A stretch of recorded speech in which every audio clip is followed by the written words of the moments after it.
GM फॉडलर ने बड़े discount पर ऑफर फॉर सेल लाने के ऐलान के बाद अब शेयर में लगातार गिरावट देखने को मिल रही है। जी बिजनेस ने रिटेल निवेशकों को हुए इस नुकसान के खिलाफ एक मुहिम चलाई और इस मुहिम के तहत कंपनी के एमडी तारिक पटेल ने जी बिजनेस पर आकर ओएफएस पर अपनी सफाई भी पेश की है। ये एक्सक्लूसिव बातचीत की है जी बिजनेस के मैनेजिंग एडिटर अनिल सिंघवी ने। सुनिए।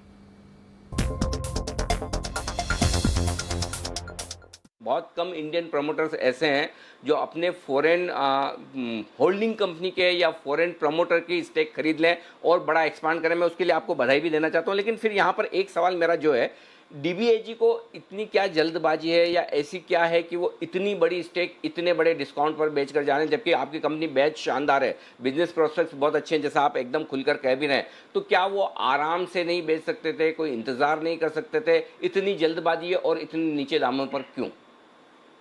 राइट, सो आई थिंक इनका तो अभी 6 साल फॉडलर में हो गया है। 6 years have already been completed.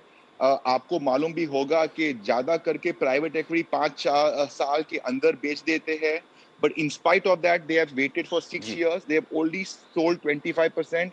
और there is one important point that I would like to also mention to you and to your viewers. Now, as part of the agreements, both promoters, DBAG and Patel family are locked in for a period of 3 years. So there is no further selling of any shares. There is no dilution. Now it is time to put our heads down, work hard and create value. तो DBAG का जो 6 साल हो गया, उसके बाद they want to monetize some stake, but balance stake they will monetize only after 3 to 4 years now. Absolutely. और पटेल साहब, हम खुद आपकी कंपनी की बेहद रेस्पेक्ट करते हैं और मैं दिल से ये बात कह रहा हूँ, आपको कहने के लिए आपके फेस पर नहीं कह रहा, क्योंकि मेरी आदत ऐसी कि जो मुझे अच्छा लगता है वो भी मैं मुंह पे बोलता हूँ, खराब लगता है तो भी मुंह पे बोलता हूँ।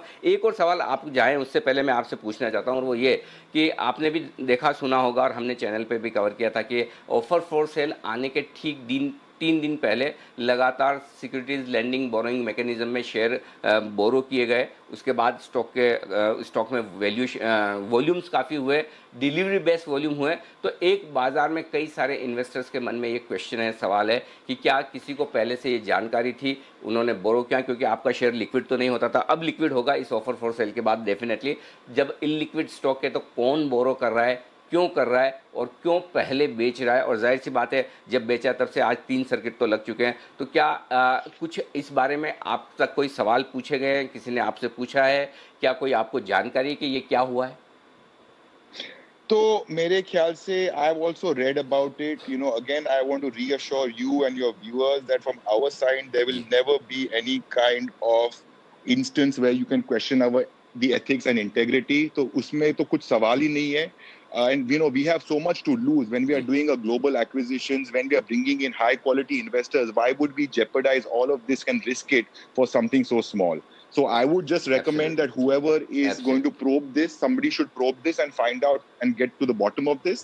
But from our side, again, there is absolutely no question. Something like this is something that we will never do.